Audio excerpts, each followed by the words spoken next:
12장. 여호와께서 아브라함에게 이르시되 너는 너의 본토 친척 아비 집을 떠나 내가 네게 지시할 땅으로 가라. 내가 너로 큰 민족을 이루고 네게 복을 주어 네 이름을 창대케 하리니 너는 복의 근원이 될지라. 너를 축복하는 자에게는 내가 복을 내리고 너를 저주하는 자에게는 내가 저주하리니 땅의 모든 족속이 너를 인하여 복을 얻을 것입니다 하신지라. 이에 아브라함이 여호와의 말씀을 쫓아갔고 롯도 그와 함께 갔으며 아브라함이 하란을 떠날 때 그 나이 75세였더라. 아브라함이 그 아내 사레와 조카 롯과 하란에서 모은 모든 소유와 얻은 사람들을 이끌고 가나안 땅으로 가려고 떠나서 마침내 가나안 땅에 들어갔더라. 아브라함이 그 땅을 통과하여 세겜 땅 모래 상수리 나무에 이르니 그때에 가나안 사람이 그 땅에 거하였더라.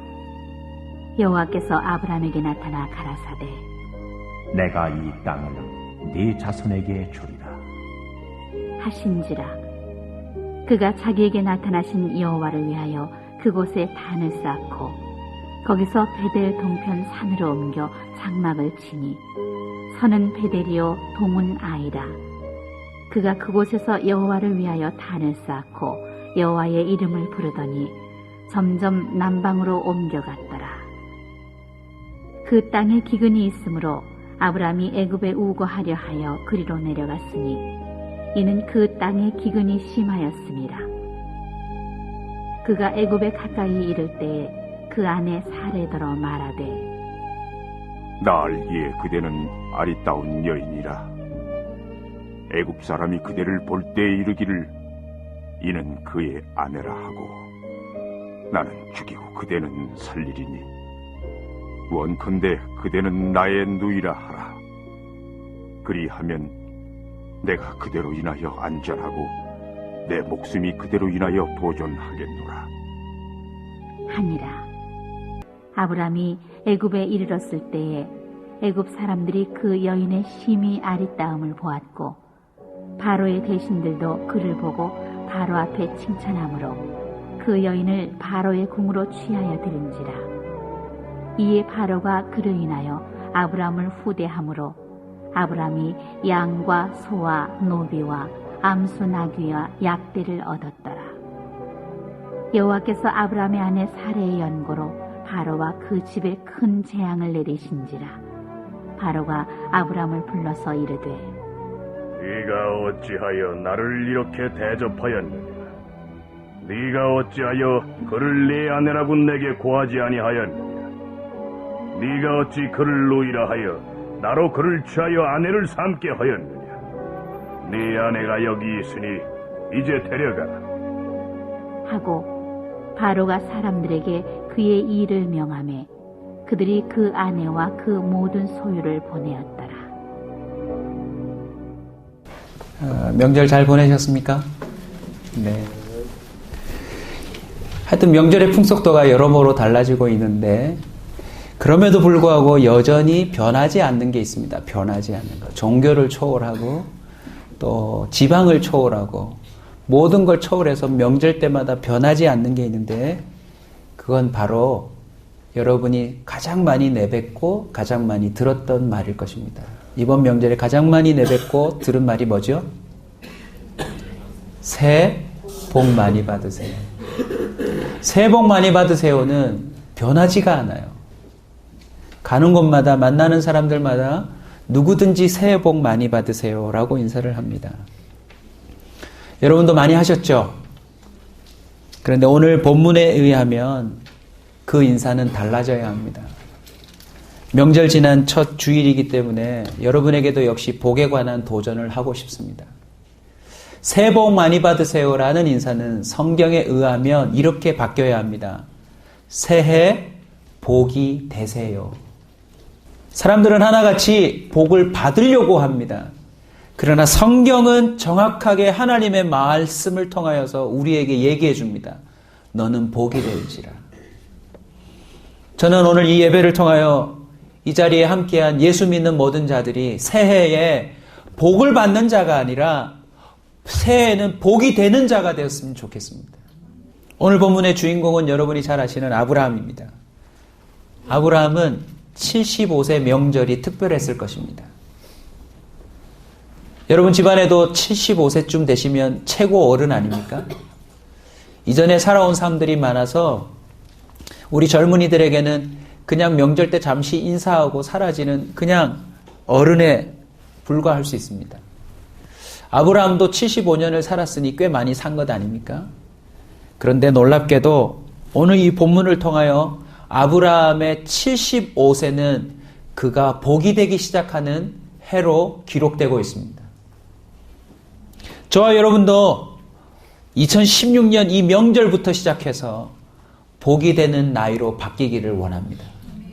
이전에 어떤 삶을 살았든지 상관없습니다. 올해 명절부터 꼭 복이 되었으면 좋겠습니다. 아브라함이 몇 세에 죽지요? 175세에 죽습니다. 무려 100년 동안이나 아브라함의 복은 유효합니다. 어쩌면 이전에 살았던 75세를 25년이나 더 역전시키듯 완전히 달라집니다. 믿음으로 선포합니다. 오늘부터 이 말씀을 믿음으로 받아 복을 받는 자가 아니라 복이 되면 이전의 모든 삶을 역전하는 복된 자가 될 줄로 믿습니다. 그런데요, 아브라함이 복을 받는 자가 아니라 복이 되는 인생을 100년 동안 사는 데에는 도전 과제가 있었어요. 우리가 1월 달에는 여호수아와 갈렙이라고 하는 인물을 통해 인생의 도전을 살펴보았고 2월 아브라함과 이삭을 통해서 도전의 그 과제들을 살펴볼 텐데 오늘은 복이 되는 과제입니다.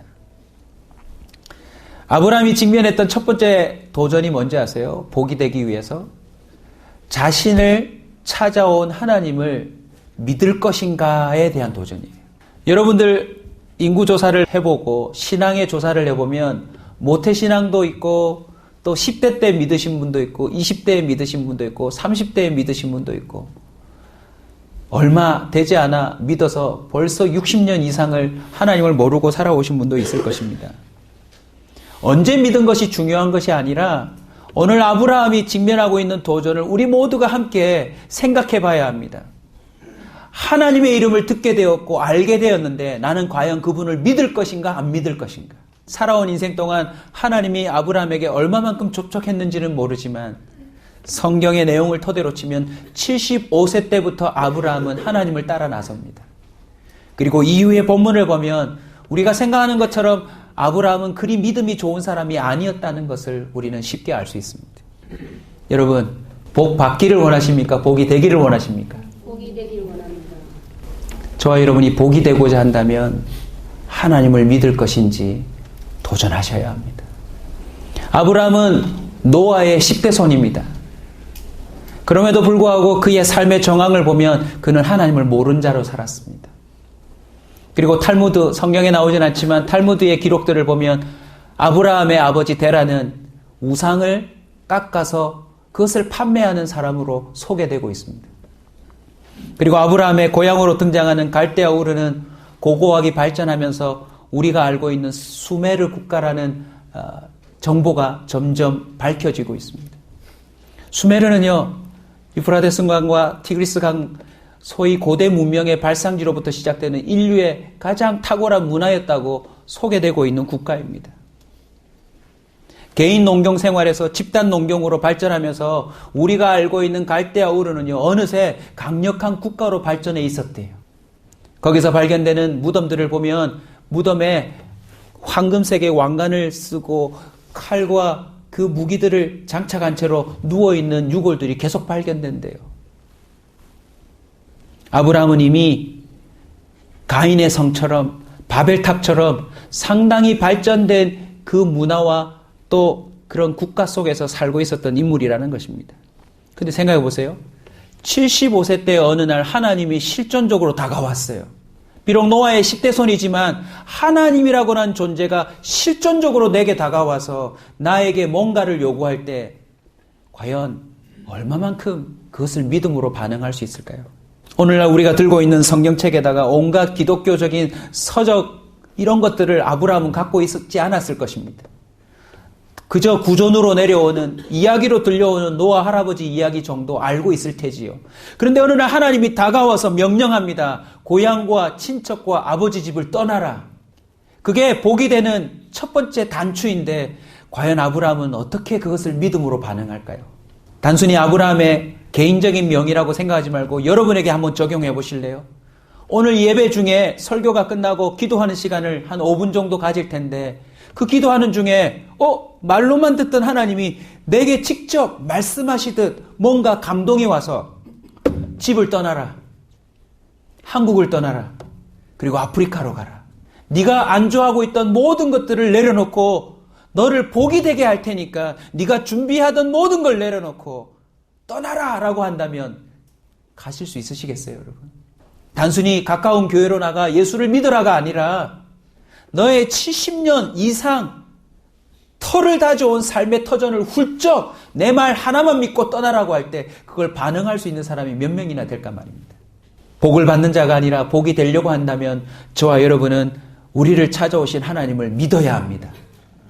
그분의 말씀이 그대로 이루어짐을 믿어야 합니다. 로마서 4장 18절은 아브라함 이후의 인생 전부를 평가하는 말을 이렇게 기록하고 있습니다. 아브라함이 바랄 수 없는 중에 바라고 믿었으니. 여러분, 믿음은요, 바랄 만한 걸 바라는 게 아니라 바랄 수 없는 중에 바라는 것이 믿음입니다. 이는 내 후손이 이 같으리라 하신 말씀대로 많은 민족의 조상이 되게 하려 하심이니라. 많은 사람들이요, 믿을 만한 만큼 믿습니다. 여러분의 신앙을 빨리 한번 점검해 보십시오. 그냥 다른 종교를 택해서 내게 복 주시오 하는 사람들 중에 한 부류로서 기독교인인지 아니면 진정 만왕의 왕이시며 모든 세상을 통치하시사 결국 심판하시고 구원하실 분으로 믿는지 한번 점검해 보십시오. 오늘이라도 그분이 무슨 말씀을 하시든 나는 순종할 수 있다, 그걸 믿겠다라는 자세가 있는지를 한번 점검해 보십시오. 하나님은 2016년 명절에도 우리를 찾아오셔서 도전하십니다. 복이 될지라. 하나님의 이 말씀 비록 설교를 통해서 전달된다 할지라도 이것을 오늘 이 시대도 유효한 말씀으로 받고 믿는다면 여러분 반드시 복이 될 것입니다. 열왕기상 18장 21절은 이후에 이스라엘 민족 전체에게 주님이 던지는 말입니다. 너희가 어느 때까지 둘 사이에서 머뭇머뭇하려느냐. 여호와가 만일 하나님이면 그를 따르고 바알이 만일 하나님이면 그를 따를지니라 하니 백성이 말 한마디도 대답하지 아니하는지라. 우리는 알게 모르게 복을 쫓고 있습니다. 그리고 그 복을 얻기 위해서 나름 각자의 신들을 섬기고 있습니다. 오늘 우리는 믿음으로 반응할 때입니다. 하나님을 진정 믿습니까? 그렇다면 그 믿음을 보여야 합니다. 아브라함이 직면한 자신을 찾아온 하나님을 믿을 것인가의 그 기로에서 아브라함은 믿음의 길을 떠납니다. 그리고 그 다음에 경험하게 되는 도전이 바로 이것입니다. 얼마만큼 순종할 것인가? 여러분도 지금 신상 명세를 적어서 종교란에 기독교란이라고 적겠지요. 하나님을 믿는다는 뜻 아닙니까? 근데 그것은 기록으로만 남아서는 아니 됩니다. 얼마만큼 순종할 것인가가 또 우리에겐 도전 과제입니다. 아브라함도 한번 보십시오. 먼저 첫 번째 되는 도전 과제는 순종하는 차원에서 떠나는 겁니다. 그것도 자, 본문을 다시 한번 볼까요? 혼자서 떠나는 것이 아니라 자신의 배우자와 그리고 자신이 평생 모은 모든 것을 다 모아서 함께 떠납니다. 거기에다 조카까지 따라 나섭니다. 저와 여러분의 믿음의 반응이 그리고 순종이요, 우리의 조카들과 우리와 관련되어 있는 모든 사람하고도 연결되어 있다는 것을 보여주는 대목인 것입니다. 떠나는 것도 쉽지 않았을 뿐만 아니라 이제 10절을 보시면 그 땅에 뭐가 임합니까? 기근이 듭니다. 이후에도 아브라함의 삶을 들여다보시면 참 순종하기 힘든 어려운 상황들이 계속 전개됩니다. 자, 여러분 삶도 다시 한번 점검해 보십시오. 하나님을 믿는다면, 그리고 하나님으로부터 복이 오는 것을 믿는다면 여러분은 얼마만큼 순종해야 할까요? 우리는 25일 뒤에, 25개월 뒤에 뭔가가 일어나길 바라지만 아브라함은 이 약속을 믿고 따라 나섰는데 25년 동안 아무 일이 없었어요. 그 과정 가운데 또 아내의 말을 듣고 다른 여종을 첩으로 소위 시바지로 삼아서 다른 애를 낳아야 되는 그런 유혹도 빠지기도 했습니다. 그뿐입니까? 25년 뒤에 드디어 애를 줘놓고서는 주님이 뭐라고 명령하십니까? 그 이삭을 바치래요, 세상에. 믿음의 가족된 여러분, 꼭 오늘 이 주일을 통하여서 가슴에 도전해 보십시오. 우리는 자꾸 매년 주님이 우리에게 줘야 될 복을 키우고 있습니다. 설날이 참 이상해요. 새해 복 많이 받으세요 해놓고서는 돈을 받아가요. 아니, 새해 복 많이 받으세요 했으면 복을 주고 가야 될 텐데 돈을 받아가요. 저와 여러분도 교회 나올 때 어떤 심정으로 나오세요? 복 받으려고 나오는 거 아닙니까? 그리고는 매년 그 복의 크기를 키우지 않고 있습니까? 하나님, 이번에 합격입니다. 이번엔 승진입니다. 이번에는 더 큰 계약권을 허락해 주셔야 합니다. 이번에는 이걸 주셔야 합니다. 이번에는 이걸 주셔야 합니다. 그러나 성경은 말합니다. 얼마만큼 순종할 것인지를 키우래요. 아멘. 그게 바로 복이 되는 비결입니다. 작년에는 이 정도를 순종했다면 올해에는 이 정도를 순종해 보겠습니다라고 주님 앞에 선언하고 나아가는 것이 복이 되는 비결입니다. 창세기 22장 12절은 이렇게 말합니다. 사자가 이르되 그 아이의 손에서 네 손을 대지 말라. 그에게 아무 일도 하지 말라. 내가 네 아들 독자라도 아끼지 아니하였으니 내가 이제야 하나님을 경외하는 줄을 아노라. 우리 하나님은요, 기다리고 있어요. 저와 여러분이 진정한 복이 되는 그 순간을 기다리고 있는데 그 순간이 언제입니까? 하나님을 진정으로 믿고 진정으로 그분에게 모든 것을 순종할 수 있는 그 순간이 진정 저와 여러분이 복이 되는 순간인 줄 믿으시기 바랍니다. 원고를 정리하다가 이 문장을 제가 기록하게 되었는데 한번 같이 품고 묵상해 보셨으면 좋겠습니다. 한번 따라서 합시다. 순종하는 것에서 내가 복이 되고 있음을 발견한다. 순종하는 것에서 내가 복이 되고 있음을 발견한다. 이게 오늘 이 말씀의 핵심입니다. 우리가 1, 2부로 예배를 드리고 있는데 사실은 사역자들이 오전 8시에 일부 예배를 또 드립니다. 그래서 사실은 우리 지금 3부로 예배 드립니다. 한 주간 동안에 모였던 그 가족들과 나누었던 이야기들을 나누면서 은혜 받은 걸 나누었는데요. 참 중요한, 어쩌면 제 이 원고보다도 더 멋진 말이 나왔기에 소개를 해드리려고 합니다. 지난주 기억나세요? 명절 식구들이 모이면 고모이든지 누구이든지 찾아가서 그들에게 하나님이 어떻게 역사하셨는지를 소개하고 말씀을 증거하자. 우리 사역자 한 분이 도전이 되어서 그렇게 가슴에 품고 있는데 희한하게도 명절에 어머님이 딱 자기를 지목하면서 고모 집에 가라고 했대요. 참 신기하죠. 이모도 아니고 고모. 그렇게 가서 말씀이 생각이 나서 순종하는 마음으로 복음을 증거했는데요. 뜻하지 않게 고모님이 순순히 복음을 받아들이시더래요. 그리고 그 복음을 전하는 모습을 동생이 보고 정말 누나 멋지더라 라고 말을 해줬대요. 그러면서 하시는 말씀이 이겁니다. 내가 순종하는 마음만 가져도 하나님이 앞서가셔서 다 준비하셨다라는 것을 깨달았대요. 복이 무엇입니까? 순종하는 자가 경험하는 그 하나님의 앞서가심과 예비하심과 완전한 계획을 바로 복이라고 말하는 것입니다.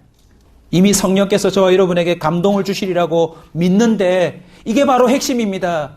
복 받으세요라고 말하는 것은 우리가 은근히 자꾸 복을 쟁취하고 그것을 받아 쌓아 누리고 싶어하는 이기적인 마음이라는 것입니다. 복을 받는 것이 아니라 우리가 복이 되어야 합니다. 아브라함 개인에게서 시작된 이 믿음의 도전은, 이 복이 되는 도전은 민족적으로 확대가 됩니다. 그리고 개인에게 했던 약속이 이제는 민족 전체에 대한 약속으로 확대됩니다. 신명기 11장 13절로 21절까지 같이 한번 읽어봅시다. 내가 오늘 너희에게 명령하는 내 명령을 너희가 만일 청종하고 너희 하나님 여호와를 사랑하여 마음을 다하고 뜻을 다하여 섬기면 여호와께서 너희의 땅에 이른 비 늦은 비를 적당한 때에 내리시리니 너희가 곡식과 포도주와 기름을 얻을 것이요 또 가축을 위하여 들에 풀이 나게 하시리니 네가 먹고 배부를 것이라.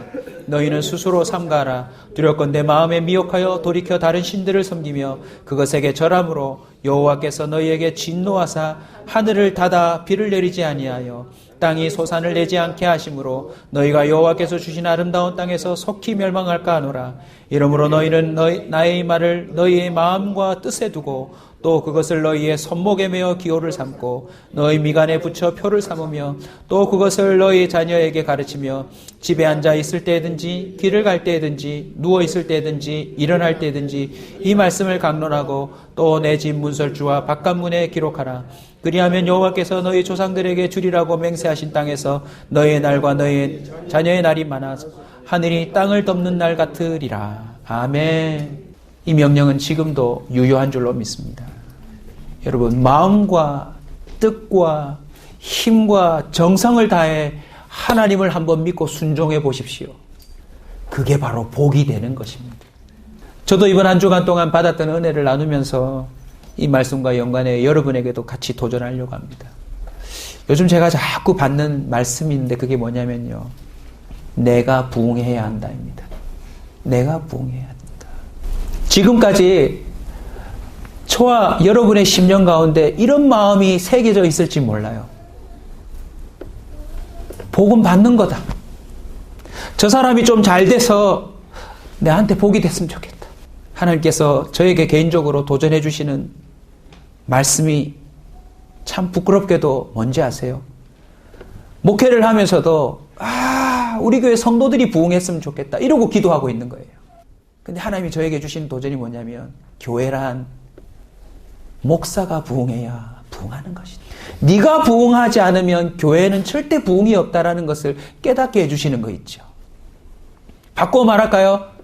여러분이 복이 되지 않으면 복이 와도 복이 안 돼요, 여러분. 복을 받으려고 생각하지 맙시다. 내가 복이 되어야 합니다.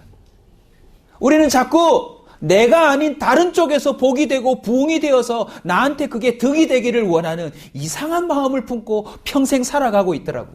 제 자신을 주목하기 시작했습니다. 과연 일상적인 그냥 성실하다고 생각하는 네 스스로 착각하는 그런 목회 말고 네 기도에는 부응이 있는가? 말씀을 살펴보는 너의 그 말씀에 대한 묵상에는 진정한 부응이 있는가? 아내를 대하고 자녀들을 대하고 성도들을 대하는 그 태도에 진정한 부응이 있는가? 여러분이 함께 평가해 주셔야 되겠지만 제 스스로 바라볼 때 그냥 기본만 하고 있더라고요. 아니 어쩌면 기본이 안 될지도 모르죠. 아브라함이 75세 이후에 또 다른 무당을 찾고 또 다른 신을 찾으면서 그냥 그 갈대아 우르에서 자신이 복을 받기를 원했다면 아브라함은 성경에 기록되지 않았을 것입니다. 그러나 놀랍게도 그는 복이 되는 길을 택합니다. 본인이 복이 되기로 선언합니다. 함께 도전해보지 않겠습니까? 내가 복이 되기로. 내가 부응하기로. 앞으로 우리 교회 성도들 함께 공유했으면 좋겠습니다. 절대 한국교회 운운하지 맙시다. 한국교회 목사님들이 부응해서 기독교가 부응하는 게 아니라 오늘 이 자리에서 기독교인으로 살아가는 내가 부응하면 그 순간 한국교회는 부응하는 겁니다. 아멘. 내 기도가 오늘 달라지면 부산에 있는 한국에 있는 기독교인 전체가 변하지 않아도 나 한 명에게만이라도 부응이 일어나면 기독교는 부응하는 겁니다. 그런데 우린 자꾸 다른 사람 얘기하고 있어요.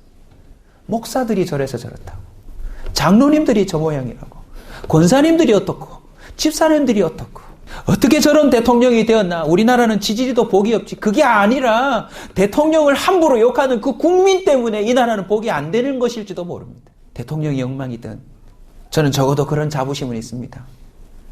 뭐 정치판에서 뭐가 어떻고 해도 정말 새벽마다 하루도 안 빠지고 대통령의 이름을 불러가며 눈물 흘려가며 기도하는 사람이 한 명이라도 있다면 이 나라 소망이 있는 거 아닙니까? 내가 부응해야 합니다. 내가 복이 돼야 됩니다. 그래서 놀랍게도요, 내가 부흥하면 그 순간 모든 정체되어 있는 것들도 같이 부흥하는 거나 똑같습니다. 아멘.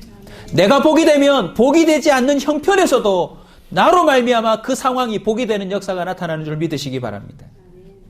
그래서 우리는 하나님을 믿어야 합니다. 그리고 복의 크기가 아니라 하나님을 믿고 따르는 그 믿음과 순종의 크기를 매년 갱신해야 합니다. 그런데 마지막으로요, 아브라함에게 결정적인 도전 과제가 하나 더 있어요. 좋습니다. 믿었어요. 어느 날 찾아온 그 하나님을 믿고 따라 나섰어요. 용케도. 그리고 그 중간중간 하나님이 요구하는 것까지, 자식까지 바치는 일까지 다 했어요. 렘블란트라고 하는 사람의 아브라함, 이삭 바치는 그 그림이 있어요. 대충 그림이래요. 벌거벗은 이삭이 꽤 큰 청년입니다. 근데 목을요, 한 손으로 잡고 완전히 제쳐놓았어요. 그리고는 시퍼런 칼을 들고 있는데 천사가 그 아브라함의 손을 막아서 죽이지 못하는 그 절체절명의 순간을 탁 렘브란트가 그려놓았더라고요. 물론 그림에는 오해가 있을 수 있습니다. 하지만 상황을 묘사했는데 생각보다 심각한 수준이에요. 단순히 기도의 자리에서 하나님 우리 아들 주님께 바치지요 하는 헌신의 기도가 아니라 실제적으로 그 제단 위에 아이의 목을 본인이, 아버지인 본인이 꺾어놓고 칼로 그 목을 치려고 하는 순간까지도 순종한답시고 갔단 말이죠. 하나님을 진정으로 믿는다면 모든 걸 믿는 자가 되었으면 좋겠습니다. 어떤 건 믿고 어떤 건 믿지 아니하는 자기 유리한 믿음의 소유자가 아니라, 복이 될 것 같으면 하나님 운운하고 복이 되지 않을 것 같으면 하나님은 없다라고 부인하는 자가 아니라, 모든 순간에 하나님을 믿고 순종할 수 있는 자가 되기를 원합니다. 아브라함이 복이 되는 그 인생에 있어서 참 아킬레스건과 같은 게 뭐냐면, 한번 따라서 합시다. 연약함과 실수를 어떻게 극복할 것인가. 저도 복이 되고 싶은 목사입니다. 그러나 저도 여전히 연약해요. 저도 실수 많이 할 거예요, 앞으로도. 여러분도 나름 가정에서, 직장에서, 여러분이 있는 곳에서 복이 되길 원하지만 여러분이 실수해서 오히려 더 어려울 때가 많을 겁니다. 그렇지 않아요, 여러분? 다른 인생을 다 소개할 수는 없지만 오늘 본문에 보시면 기근이 들자마자 아브라함은 애굽으로 내려가서 무슨 생각을 합니까? 아내를 루이라고 속이면 자기가 살 거라고 하는 아이디어를 냅니다. 하나님은 자기 아내를 통하여 생리가 끊어졌다고 성경은 기록하는데, 하나님은 복이 되게 하기 위해서 그 여인의 태에 이삭이라고 하는 기쁨의 자식을 주려고 합니다. 그런데 그것을 가장 위협하고 가장 그것을 더럽히려고 하는 존재가 누구입니까? 남편이었습니다. 우리 부모들은 흔히 얘기합니다. 자식들이 밖에서 사고를 치고 성적표를 받아왔는데 앞에서 1등이 아니고 뒤에서 1등이다. 그러면 뭐라고 하죠? 아이고, 나는 왜 이렇게 자식이 복이 없노? 나는 왜 이렇게 이런 복이 없노? 우린 자꾸 다른 사람을 내 복의 근원으로 생각해요. 자식은 또 뭐라 그러게요? 엄마 머리 닮아서 그렇다, 이거. 아빠 머리 닮아서 그렇다. 서로 자꾸 딴 쪽에다 핑계를 댄다는 거죠. 우리는 끊임없이 실수를 많이 합니다. 그런데요, 놀라운 것은 아브라함이 그토록 유태인의 민족이 되고 조상이 되고, 유태인뿐만 아니라 하나님이 약속한 대로 이스마엘, 여러분 만수르, 결국요 아브라함의 후손이에요. 하나님의 약속대로 아브라함이 떠나고 나서며 순종의 길을 갔던 것이 지금도 그대로 유효해요. 그런데 놀랍게도 아브라함이 스스로 복이 된 게 아니라 그는 오히려 복이 안 될 위인이더라는 거죠. 단순하게 표현하면, 여러분도 한번 따라서 합시다. 복이 안 될 이유가 나한테 다 있더라. 한국교회가 부흥하지 못할 이유는 저한테 다 있더라고요. 우리 집안이 위기에 빠질 수 있는 이유는 저한테 다 있더라고요. 알고 보니까. 성경은 증언합니다. 아브라함을 찾아오신 하나님이 그를 떠나지 않으심으로. 아멘. 하나님은 아브라함의 인생 가운데 늘 동행해 주시더라고요. 그리고 그가 복이 되지 않을 상황으로 빗나가려고 할 때 하나님은 그 인생을 어루만져 주시더라고요. 자, 창세기 몇 곳을 찾아보며 우리 확인해 봅시다. 12장 읽으셨는데 15장으로 가봅시다. 1절 한번 읽어주십시오. 시작. 이후에 여호와의 말씀이 환상 중에 아브라함에게 말하여 이르시되 아브라함아 두려워하지 말라 나는 너가 앞에요 너의 지극히 큰 상급이다. 아브라함은요 형편에 매우 민감한 사람이었어요. 조금이라도 두려워하거나 어려운 형편이 오면 자기 살 길을 찾아간답시고 가장 위험에 스스로 빠지는 인생이었어요. 근데 하나님은 뭐라고 하세요? 환상 중에도 찾아오셔서 두려워하지 말래요. 얼마나 큰 말씀이에요. 나는 네 방패다. 내가 너의 지극히 큰 상급이다. 이 말을 이해하셨는지 모르겠지만 여러분 하나님이 최고의 복입니다. 그래서 하나님을 온전히 믿고 하나님만 따라다니면 그 사람은 복이 될 수밖에 없습니다. 4절 다 같이 읽어주십시오. 시작. 여호와의 말씀이 그에게 말하여 이르시되 그 사람이 내 상급자가 아니라 내 몸에서 날 자가 내 상급자가 되리라 하시고. 아브라함은요 자식이 아무리 기다려도 오지 않자 결국은 자신의 모든 재산과 상속권을 평생 자기 집에서 함께했던 늙은 종에게 주려고 했나 봐요.